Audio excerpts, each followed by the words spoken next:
So economic security for me is around jobs, people being employed, the right jobs at the right level to make sure that people can have a standard of living that we all feel comfortable about.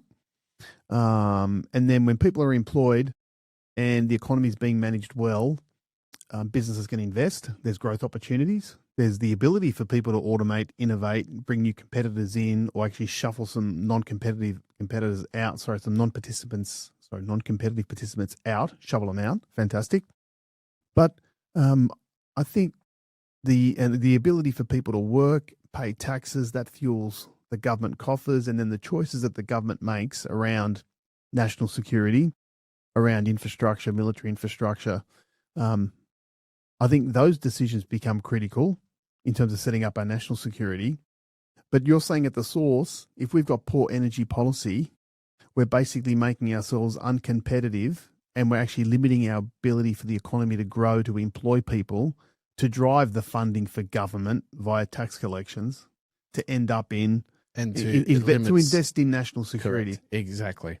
And you've only got to look at like Germany, right? That sort of the Greta Thunberg acolytes that really went down the green energy path. And I know people have been at dinners, have sat next to like the German energy minister that, is openly saying to them, come and set up your LNG plants and ports. We'll approve them straight away. We made a mistake going down the whole green energy path. We tried to run before we could walk. Things aren't cost effective. So that should be a lesson for Australia to look at that and say, well, what do we take out of that? And what I mean by that doesn't necessarily mean a reversion to, burning coal and just polluting everything. We can revivify our coal-fired power stations with better technologies. We can look at nuclear where it's useful. We can still have, wind, battery, like where they work and they're cost-effective. I'm not saying just throw it all out. So an energy mix is probably where the conversation is.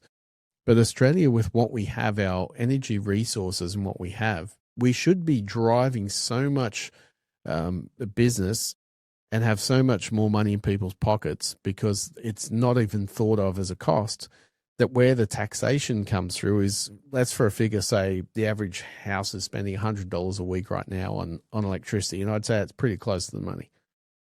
Even if that was down to $20 a week, what are you going to do with the other 80?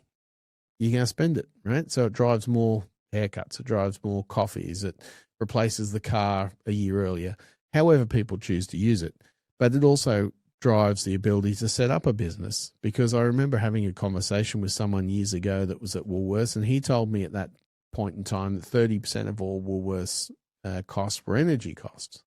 So you think about how much money can be, or how much activity would be unleashed by companies coming and setting up in Australia, they say, because our manufacturing costs are so small in terms of the energy aspect.